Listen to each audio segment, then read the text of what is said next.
Ano po Magandang gabi po sa inyo at gayon din po sa mga taga-subaybay po sa inyo pong programa. yes, ano po yung assessment po ninyo after nitong pagdaan ni Typhoon Maymay?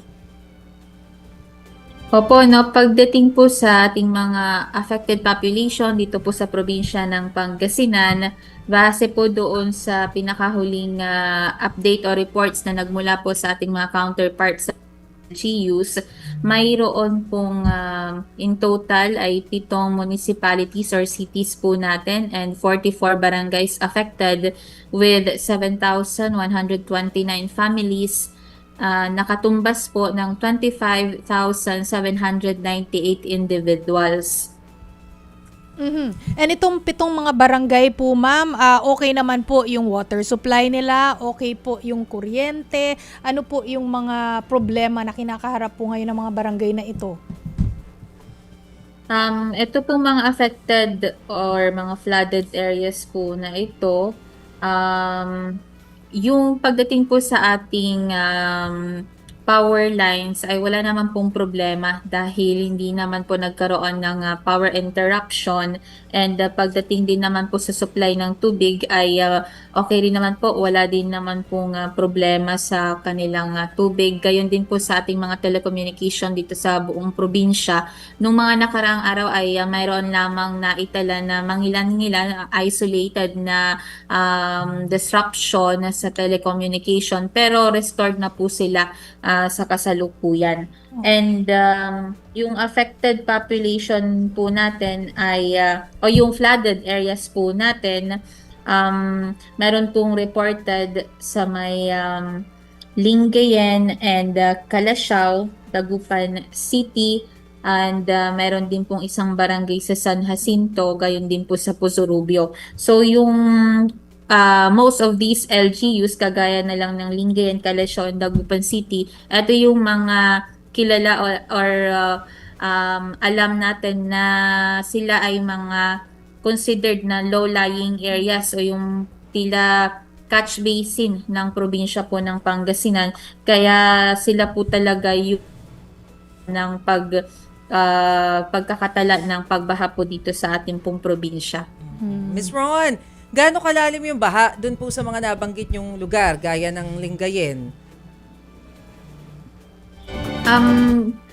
Yung atin pong flood height ay nasa 1 to 3 feet po itong 1 to mga 3 tubig po feet. nito. Hindi pa naman po tayo nagkakaroon or wala pa naman pong nai-report na lagpas tao.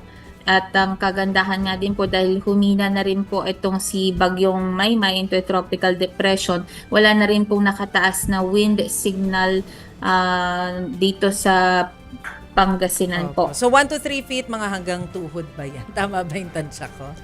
Napakagaling ko sa mga talampakan Feeling na ganyan ko more Hindi ko than alam waist level. Kasi di ba Mga pag 6 ganun ba? feet, mataas yun sa atin. So Kung kalahati sa nun, bagay. more than waist Ay, level oo nga yun. naman kasi Oo. nasa 5. O baka sumalalim din pala. Malalim din hindi rin biro.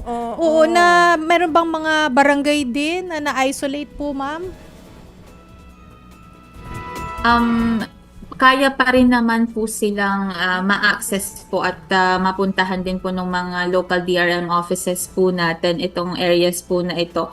And doon sa areas po na halimbawa na lang po yung sa may Lingayen, actually kahapon sa report po nila, yung nasa 16 barangays affected mula nung nagsimulang mag-ulan nung weekend, Sunday hanggang Monday, ay nagkaroon na actually ng pagbaba ng tubig, nag-recede na sila. Kaso netong kumbaga nararamdaman na kasi yung pagbaba ng tubig mula sa upstream natin, ayan nagsisimula na naman bumalik o tumaas yung level ng tubig. Pero hindi naman po sila isolated at nakakalabas naman po yung mga kababayan po natin dito. Kaya naman yung roads and bridges actually natin dito sa Pangasinan ay doon sa bagaman yung bilang ng affected doon dito sa bayan ng Lingayen ay iilan lamang po yung roads na hindi madaanan ng kahit yung mga malalaking sasakyan. kagaya na lang yung sa may sa southern na part ng Manibok, sa may Castillo Street, Opo, at opo. yung pati yung northern part ng barangay na yon. Oo, pero ma'am, So ito kasing Manibok talagang oo, wala namang casualty, wala namang nasaktan kasi syempre yan yung binabantayan natin. Hopefully wala naman. Actually, mayroong reported mula sa Alaminos City na drowning incident, pero hindi pa namin nakukuha yung certification mula sa DILG kung talaga ba ito ay kumbaga Related. tropical cyclone related, kasi kailangan pang imbestigahan kung yung drowning incident talaga ay dahil doon sa naranasan na epekto ng bagyo. Okay. Oh, maraming salamat at good evening sa iyo, Pangasinan PDRMMO Action Officer Ms. Ron Megan Aquila. Ingat po, ma'am. Thank you po.